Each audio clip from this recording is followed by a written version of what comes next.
Camera's rolling. All right, guys, we have a special treat for you. We have an out-of-town guest doing our 5 Minutes of Fame. What can we say about this gentleman? He's a writer for film and television. He was on Global Calgary, and he's toured all over Canada, at least the Northern Reserves for sure. Ladies and gentlemen, welcome to the stage, Paul Custer. Hey, hello, man. It's awesome. Thanks for having me. Nelson, I haven't seen you in a while, man. Been a while, but Yeah, it's been a while. You look great.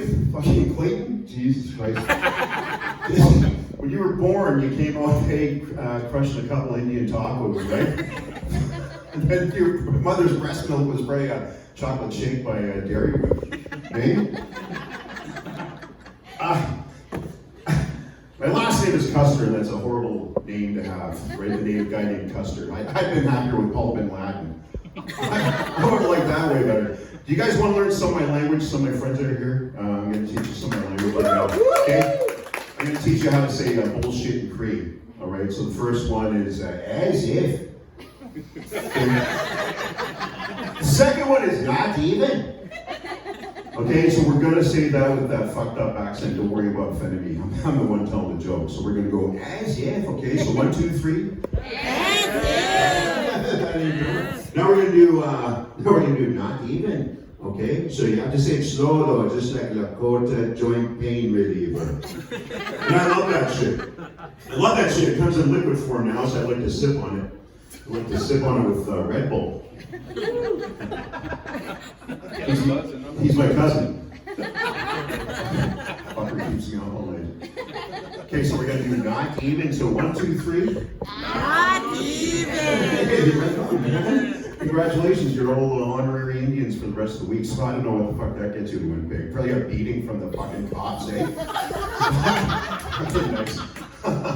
I'm staying at the Humphrey this week, right? I love it because it's right across the street from the Forks, right? It's fairly cheap. It's right in downtown, right? But I noticed this week it's just been lots of little kids running around, like loud, running around, peeing on the rug, right? And it's almost like they didn't have any parents. If you're from here, you get that joke. It's fucking horrible, but it's a little funny. I'm a happy guy. I really am. I'm a very happy guy. I love meeting people. I've met some beautiful people like Larry, right? Val, Jackie, fucking awesome people here. You guys are here, man. So I love. I'll just walk up to people and say hello. And this actually happened to me in Calgary. I was walking down Stephen Avenue Mall, and I walked up to an older white gentleman, obviously a tourist. He looked lost. And I walk up to him and I go, "Excuse me, sir, where do you need to get to? I can probably help you." Not a word of a lie. He looks at me. He goes, "Yeah, yeah. Why are you talking to me, you brown person?" He actually said that. And I was going to do something, and I remembered what my dear mother told me years ago. She goes, "Paul, you ever run into a person like that?" She goes, "You handle it the way a gentleman, indigenous man would." So I stabbed him. Fucking douchebag. And I'm always a happy guy, except just before I came here, I went to my stylist, Rick, and I said, "Hey, Rick," I go, "Give me a haircut." He goes, "So what are we going to do with you, big fella?" And I'm like, fuck, I don't know, surprise me. I'm as blind as a bat without my glasses. So I put my glasses on, and I go, "Oh, holy fuck, dude. Thanks a lot, I look like an indigenous Nazi." Und now we begin with the pounding of the drums, yeah? Yeah. I love my ball caps. I really do. I've got all kinds of like Blue Jays ball caps, Montreal Expos. I got a bunch of generic caps, and I'm also wearing tonight. I'm wearing a Cleveland Indians ball cap. Okay, yeah, you can feel the tension already, can't you? Okay, and I actually had this woman come up to me after a gig, and she goes, "How could you do that? You're indigenous." And I'm like, "Well, settle down there, sister." I'm like, "At least I'm not wearing the second Cleveland Indians ball cap." You guys know which one I'm talking about? I'm talking about the Chief Wahoo cap, fucking Chief Wahoo, and it's like a cartoon face, right? And his skin is like super, super red. right? And he's got the headband and this feather, he's got this fucking smile. And she goes, doesn't that offend you? And I go, fucking rights, that offends me. That's my cousin's grad photo.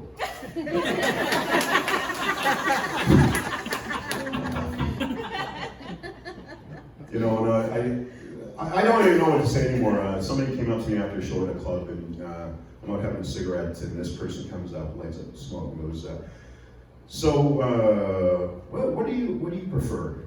You know, how do you like to be called? Now, when I was in grade 4, I grew up in Regina. I remember grade 4 social studies.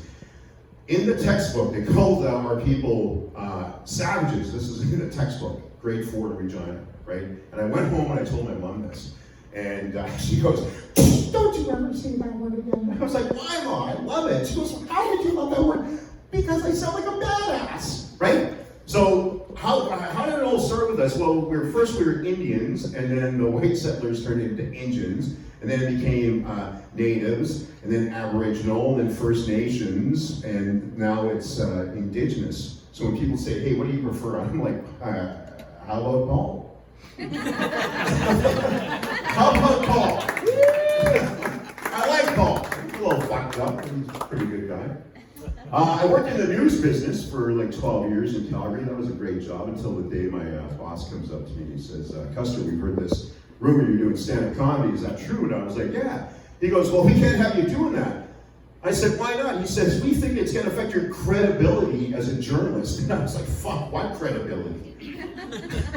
I'm hammered right now. You want to become a television reporter, show up the scene of anything with a microphone, walk up to the first human being you see and go, what happened? How do you feel about that? And then to make it look like you really know what you're doing, you do this.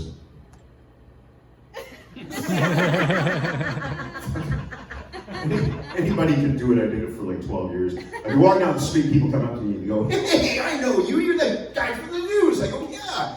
They go, you're Darmit Boole. Darmit Boole was an East Indian weatherman. He was an East Indian weatherman for another station, right? And it's going to be very, very, very ugly, right? And the thing is, I don't think I look East Indian. I don't think I do, but I'm Cree from Saskatchewan, which is technically east of Calgary, so I guess that makes me East Indian. Sure. Right? And you have to have a fucked up sense of humor too. You have to have a fucked up sense of humor to work in the news biz, because when they do, all they do is they cover death and destruction. They get off on that shit, right? And so a lot of people that work in the industry, they have the gallows sense of humor, that really dark sense of humor. And this actually happened. A guy went nuts, calls up his ex-wife and goes, honey, I love you, but I'm coming home, I'm gonna kill you. And he hangs up, she calls the cops. Now the guy who's walking to her house, he's walking to her house with a loaded rifle. His name was Les. Les got surrounded in a park near her home by the cops, and he winds up to himself. But the cameraman and I, we're already there covering the story, right? And so I'm doing a stand-up explaining how Les wound up dead in these bushes, right? And my cameraman looks at me, he goes, Custer, that was a great take. You want to do one for fun now? For fun? And I was like, yeah, all right. Because we were really fucking hot.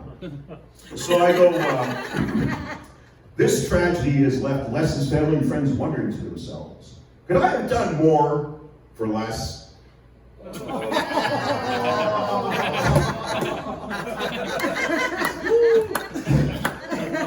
So I don't work at Global anymore. Turns out they ran the wrong story, those fuckers.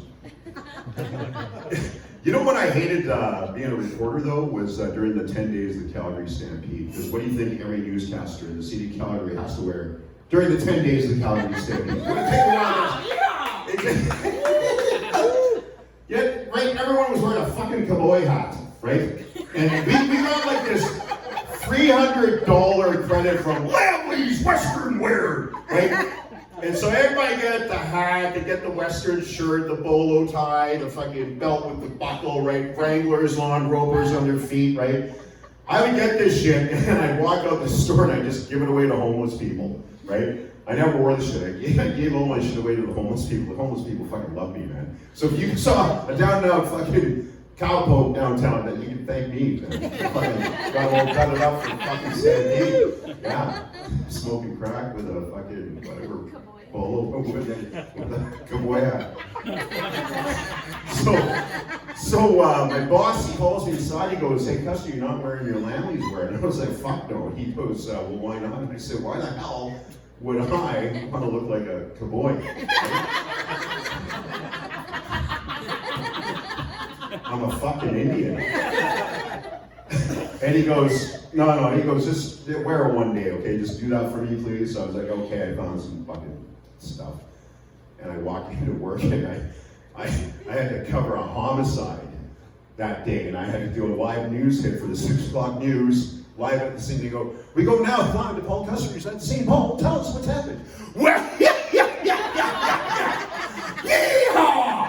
I prefer if you call me Curly. We were here at the Johnson Northport in Eau Claire. He'd been digging fence post holes all day long. Claire time she come out with bills at lunch, but damn if she didn't forget the gravy. And what with the small dower and all, he done her in with a blood instrument to the head. Back to you! Yeehaw! I got back to the station and they said, Custer, never wear that shit again. So I was like, fucking, I won. It was fucking awesome. I take transit in Calgary. I haven't had a car, personal choice. I haven't had a car in 4 years, almost 4.5 years now. So personal choice, so I believe in looking after Mother Earth, right? So I'm trying to do my part, okay? So I was gonna try and go without a car for like 1 year. It's been 4.5 years now.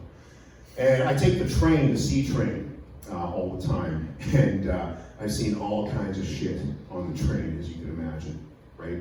So there's some sketchy people on the train. And so I got advice for people, if you ever go to Calgary, do not get on the train at Marlborough Station, okay, on a Sunday night at 11:30, all right?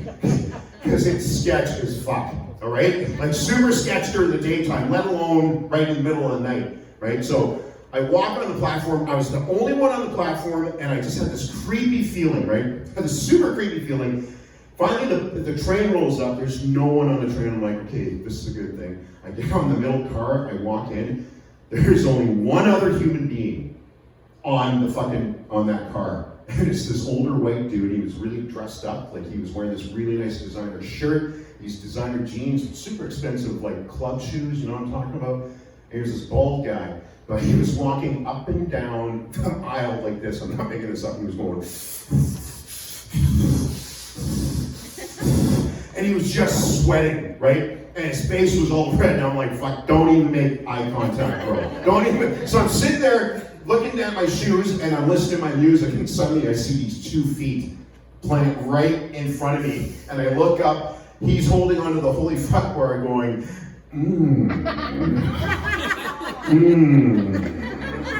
how's it going, big fella? And I'm like, fine, right? And then I just like look back down and he just stayed there, right? And I'm like, what the fuck, right? And I look up, when I looked in his eyes were so massive, right? Because he was just tweaking on something.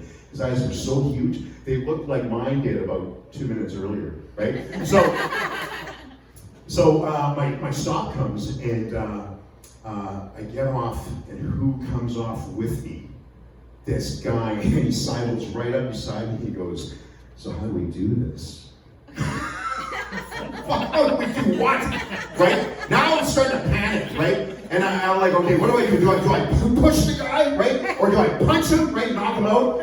And I'm like, but if he's super high, what if he has sudden, like, super retard strength, right? Like, just super strong, right? And he chokes me out, or he shivs me right there, and I bleed out on the platform at midnight on a Sunday in the city of Calgary, right? So I was going to hit the panic button, right? I was going to hit the panic button. I said to myself, don't do that, Custer. You know how this is going to look to the guys in the surveillance shop, right? They're watching the video, right? They're going to be, this is awesome. The 210-pound David guy's afraid of the little white guy. This fucking, like, let's keep watching, right?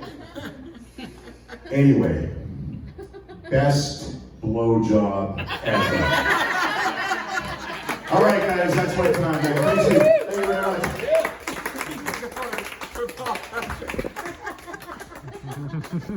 I think that closer was definitely for the online content. Yeah, absolutely. Yeah, A few years back, Maclean's magazine wrote an article and said that Winnipeg was the most racist city in all of Canada. Do you guys remember that? I read this article and I thought, obviously whoever wrote this has never been to Calgary. I think it's incredible. I think it's incredible that, Paula, I'm picturing you working for Global and then making you dress up like a cowboy and then firing you for cultural appropriation. One more time for Paul Castor. So now we're going to take a break, and then we will get Robert all mic'd up, and we'll get going again. Okay, awesome. So 10-minute break, I guess, if you want to go have a cigarette.